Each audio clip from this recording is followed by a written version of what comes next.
Hey guys, welcome to today's video, and if you are new here, welcome. Here on this channel you will find a lot of skincare content, but I also provide a lot of makeup and hair care videos as well. So if you love all things beauty, then you are in the right place. Now today I'm going to be showing you a list of skincare products that I regret purchasing. And some of these products that I'm going to be sharing basically ruined my skin as well.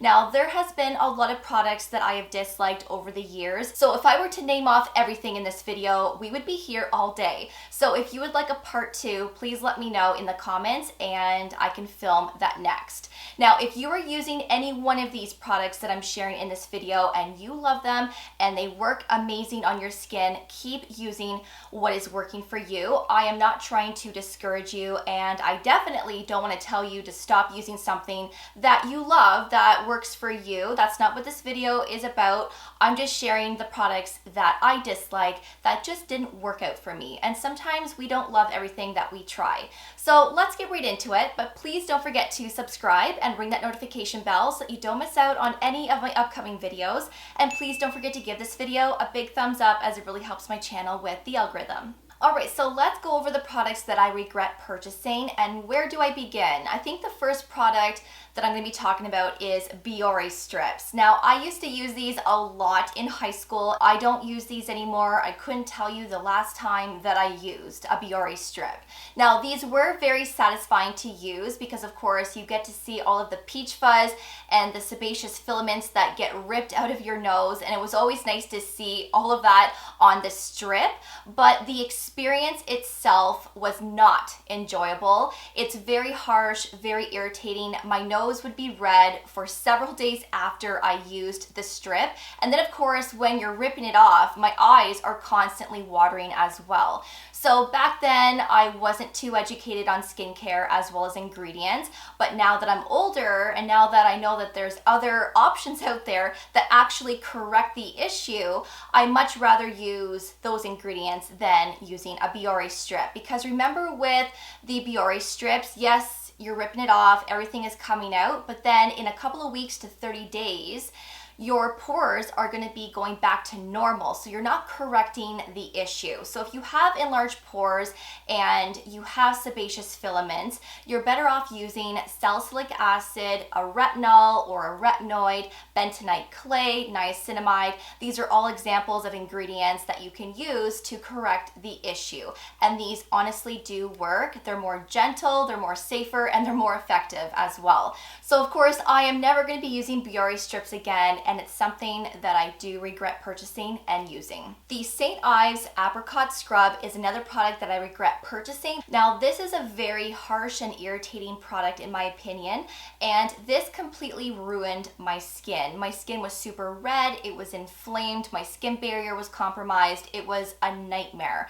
And facial scrubs can be very irritating, especially for those that have sensitive skin. But even if you have normal skin, I mean, facial scrubs can be irritating no matter what, depending on the type of exfoliant that it is. So the one from St. Ives, I don't know if the formula has changed since I used it. It's been years now since I used this product, and I was watching a few videos on TikTok not long ago actually, and there were some dermatologists that said it's basically the same formula. It's still very irritating, and also with these facial scrubs, they can create these micro tears in the skin because the actual exfoliant isn't the same size. They're not all rounded to create that gentle exfoliation. Sometimes they're jagged and they're pointy, and that's when you can create these micro tears, and then of course your skin barrier is damaged. So there are safer ingredients and products to use, of course, to exfoliate, to remove that surface dead skin, and of course that's glycolic, lactic acids, polyhydroxy acids.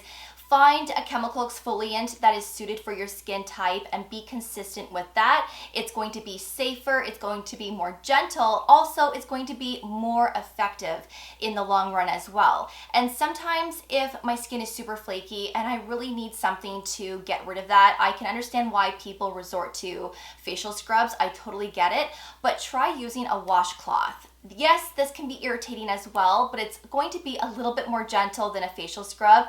And as long as you are very gentle when you're using it, it does a great job. And I think it works better than a facial scrub in my opinion. So St. Ives, no bueno in my opinion, and never again. Proactiv is the next brand, and this was something that I was pretty consistent with back in the day. I actually had a subscription, and every 3 months they would replenish the products that I was using. And it did work, but it was very drying, and my skin was always flaky, and it always felt tight, but not to mention, Proactiv was bleaching the towels and pillowcases. That's when I stopped using Proactiv. But also, my skin was just so dry and irritated. I don't know if the formulas have changed since then. I have no idea. Please let me know if you're familiar with the brand and if you've been using it for a decent amount of time. But I don't like this brand. There are better products and ingredients out there to help with acne. Like I said, salicylic acid, bentonite clay, niacinamide, a retinoid, tretinoin. There's so many amazing ingredients to use. So I regret using this brand for sure. Now, speaking of your skin being drying and feeling tight and stripped, Oxy pads are the next brand that I'm gonna be talking about, and this was something that I used to use a lot back in the day. And you know, it felt great when I used it. Your face felt clean, it felt nice and squeaky, but then not long after you used it, your skin was like super tight and you had no life to it, and every time you made a facial expression, like it was just so painful. So this is something that I really regret buying and using. And also, this was something that was just full of alcohol, so very stripping and also just damaging to the skin barrier. And they still have these products now, and I'm sure there's people that still use it and love it, and that's great if you're one of those people. But for me personally, my combination skin cannot handle Oxy pads, and sometimes my skin can't even handle glycolic acid or even salicylic acid at 82% for that matter. So to use Oxy pads, no, I just can't do it, and I cringe when I think about it. The Cerave Hydrating Hyaluronic Acid Serum is a product that I regret purchasing, and the reason being is because I always experience pilling with this product. This might be a nice product for those that can make it work. You know, I feel like this would be a lovely product to add additional hydration and for that plumper look to the skin, but it doesn't matter how I use this or what products I pair up with it, I always experience pilling. And I think it's because the formula is thicker, right? Like the serum is more of that creaminess, and anytime I use serums that are creamy like that, generally I experience pilling. Not always, but the chances are higher compared to a watery or a jelly type of serum. So this product didn't work out for me, and I feel like there's a lot of other better options out there when it comes to hyaluronic acid. Honestly, you can find this ingredient in so many things nowadays. But yeah, this is a serum that I didn't like, and I feel like they should reformulate it. I think that it should be in a watery jelly type of texture versus the cream, but of course, that's my opinion. Next up is the Ordinary Vitamin C Suspensions, the 23% as well as the 30%. Now, if you've been with me for a while, you guys know how I feel about these two products. I really dislike the formulation. It's that creamy serum again, but also I experience a lot of pilling, and there is a little bit of that grit to the formula as well, and I don't understand why. Sometimes I never experienced the grit, and then sometimes I did.